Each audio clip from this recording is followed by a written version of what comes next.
तर विद्यार्थी मित्रांनो, आज आपण अवयव व गुणक आणि त्यांचे गुणधर्म या घटकाची माहिती घेणार आहोत।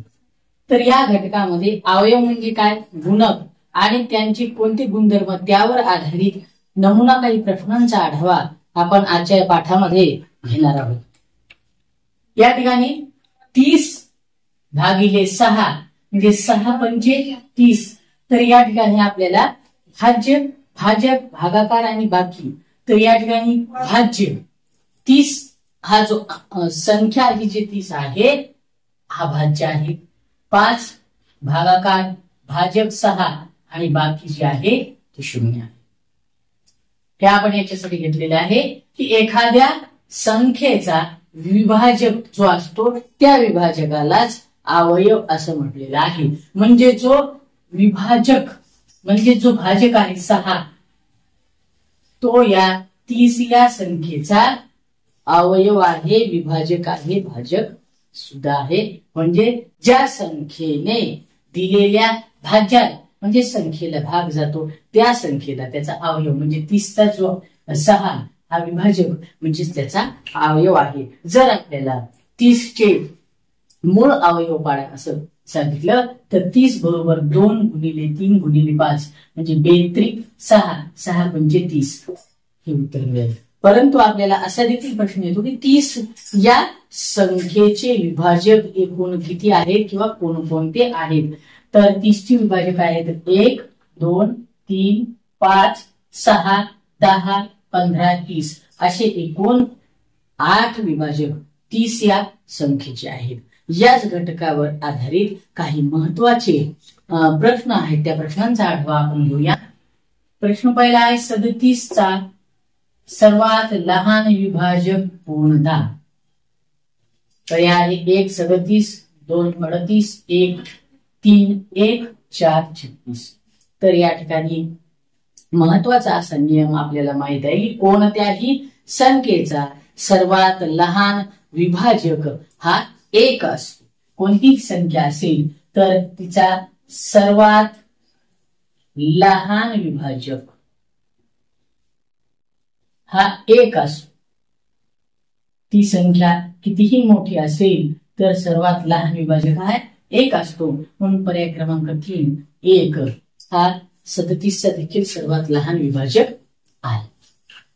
प्रश्न दुसरा आहे जर 3 क्रमिक संख्यांची बेरीज 15 आहे तर मधल्या संख्येचा वर्ग किती। पर्याय 1 16, पर्याय 2 25, पर्याय 3 36, पर्याय 4 49। या ठिकाणी सांगितले 3 क्रमिक संख्या। बघा कोणतीही क्रमिक संख्या आपल्याला काढायची असेल तर पहिली जी क्रमिक संख्या असते पहिली संख्या असते x। क्रमिक संख्या ही 1 ने वाढत जाते म्हणजे दुसरी आपली जी क्रमिक संख्या आहे ती असेल x अधिक 1 आणि तिसरी आपली क्रमिक संख्या असेल x अधिक 2 आणि या संख्यांची बेरीज 15 सांगितली आहे। म्हणजे x x x 3x अधिक 3 बरोबर 15 म्हणजे 3x। जर 3 तिकडे गेले तर वजा होतील, 15 मधून 3 गेल्यावर 12 राहतील। x इतर गुणाकारामध्ये आपल्याला 3 सोबत आहेत म्हणून 3 जर तिकडे गेले तर 12/3 म्हणजे x बरोबर 4। म्हणजे पहिली जी संख्या आहे ती येईल, पहिली संख्या येईल 4, दुसरी जी संख्या आहे 4 अधिक 1 5 आणि तिसरी जी संख्या आहे 4 अधिक 2 म्हणजेच 6। आता या 3 संख्यांची बेरीज 4 5 6 याची बेरीज जर केली तर आपल्याला 15 मिळते। आता काय सांगितलेले तर मधल्या संख्येचा वर्ग किती। दुसरी संख्या मधली संख्या आहे 5 म्हणजेच 5 चा वर्ग येईल 25। म्हणून पर्याय क्रमांक 2 मध्ये आपल्याला 25 हे दिसतात म्हणून त्याचं उत्तर आहे पर्याय क्रमांक 2। प्रश्न तिसरा आहे 8 च्या पहिल्या 4 गुणितांची बेरीज आहे किती आहे। पर्याय 1 60, पर्याय 2 70, पर्याय 3 80, पर्याय 4 32। आता गुणित म्हणजे काय तर विद्यार्थी मित्रांनो गुणित म्हणजे पाठामध्ये येणाऱ्या संख्या। म्हणजे 8 ला जर 1 ने गुणलं तर 8 ला 2 ने गुणलं तर 16, 8 ला 3 ने गुणलं तर 24, 8 ला 4 ने गुणलं तर 32. आपल्याला 4 गुणित काढायचे. 4 गुणित आहेत 8 1 8, 8 2 16, 8 3 24, 8 32. आणि याची आपण जर बेरीज केली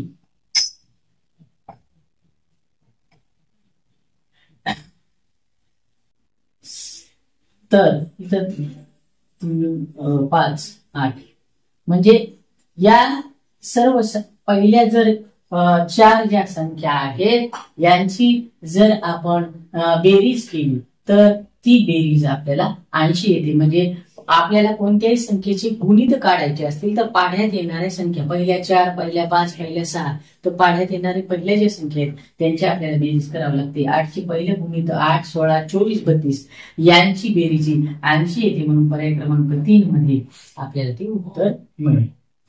प्रश्न 4 अतिशय महत्वाचा हा प्रश्न आहे. 2, 4, 6 हे 3 अंक एकदाच वापरून 4 ने निशेष भाग जाणाऱ्या लहानात लहान व मोठ्यात मोठ्या संख्येतील फरक. इथं आपल्याला 2 4 6 पासून तयार होणाऱ्या सर्वात मोठ्या आणि सर्वात लहान संख्या आणि त्यामधील 4 ने भाग जाणाऱ्या संख्या पाहायच्या आहेत. तर आपण या ठिकाणी संख्या तयार केली. त्याचे पर्याय आहेत 396, दुसरा आहे 18, तिसरा आहे 378, 360. यांच्यातील फरक किती आहे तर सर्वात मोठे आणि सर्वात लहान 4 ने भाग जाणारी संख्या आपल्याला काढायची. 4 ने निषेध भाग म्हणजे या ठिकाणी आपल्याला 4 ची कसोटी पाठ असणं खूप महत्वाचं आहे. म्हणजे 4 ची कसोटी अशी आहे की ज्या संख्येच्या एकक आणि दशक स्थानच्या अंकाला म्हणजे जी संख्या एकक दशक स्थानी असेल त्याला जर 4 ने भाग जात असेल तर त्या संख्येला 4 ने भाग जातो. आपण आधी संख्या पाहूयात. संख्या आहेत 246 एक होईल 2 पासून आणि 264. याच्यामध्ये आपल्याला सर्वात लहान संख्या भेटतील आणि सर्वात मोठ्या संख्येमध्ये 642 आणि 624. यामधून आपल्याला 2 संख्या अशा निवडायच्या जी सर्वात मोठी 4 ने भाग जाणारी सर्वात लहान 4 ने भाग जाणारी. आता आपण सर्वात छोट्या संख्येचा विचार केला तर 46 ला 4 ने विशेष भाग हा जाणार नाही पण 64 ला 64 भाग जाईल. म्हणून आपल्याला लहान संख्या 264 या ठिकाणी मिळाली. आपण 600 400 का घेतलं नाही कारण सर्वात मोठी संख्या आणि सर्वात लहान संख्या काढायची. म्हणून सर्वात मोठा अंक 6 आणि सर्वात छोटा अंक लहान अंक हा 2 आहे. म्हणून या संख्या आपण तयार केली.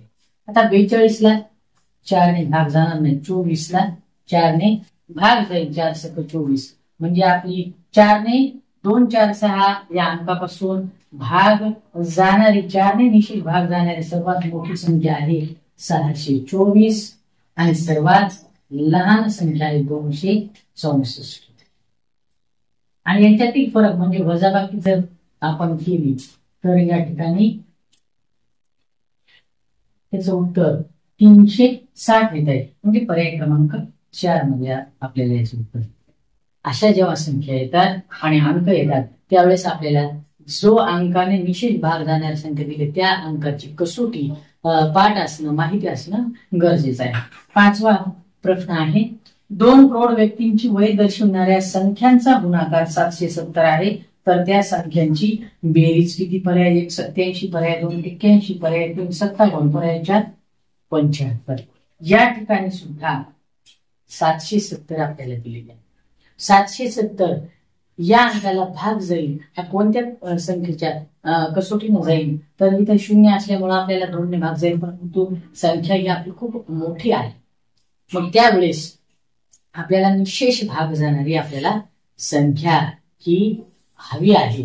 म्हणजेच आपण जर 2च्या पुढे 3 4 5 10 असा विचार केला तर आपल्याला ही संख्या जी आहे तर 11 ने या संख्येला विशेष भाग जाईल. मोठ्यात मोठी संख्या निवडायची कारण त्याची बेरीज ही 2 अंकामध्ये आपल्याला आली पाहिजे आणि कमी वेळात झाली पाहिजे. तर आपण 770 आहे. 770 ला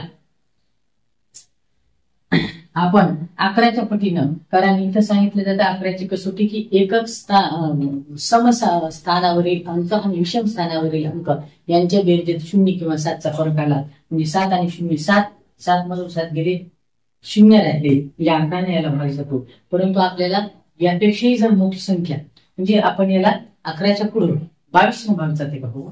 जर 22 न 22 त्रिक 66 इथे 11 होतात 0 आणि 22 पाचा 110 म्हणजे 35 हा या ठिकाणी भागाकार आपल्याला आलेला आहे. मग आपल्याला असे बघावं लागेल की त्या दोन्ही संख्यांचा जो गुणाकार आहे तो 770 येतो का.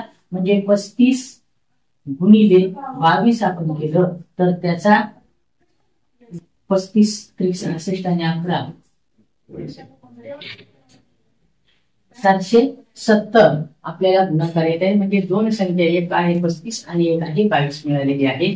इथं सांगितलं त्या संख्यांची बेरीज किती म्हणजे 35 आणि 22 यांची बेरीज आपण जर केली तर ती 57 आपल्याला म्हणजे पर्याय क्रमांक 3 आहे.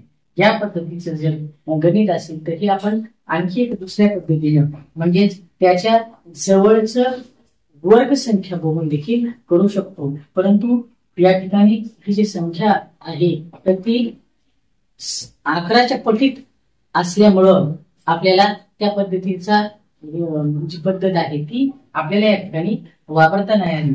जर दुसरी संख्या या ठिकाणी असेल तर आपण वर्ग संख्येच्या जवळची संख्या घेऊन सुद्धा हे गणित सोडू शकतो. तर आजच्या या घटकामध्ये आपण अवयव, गुणक आणि त्यांचे गुणधर्म यावर आधारित काही नमुना प्रश्नांचा सराव घेतला नाही.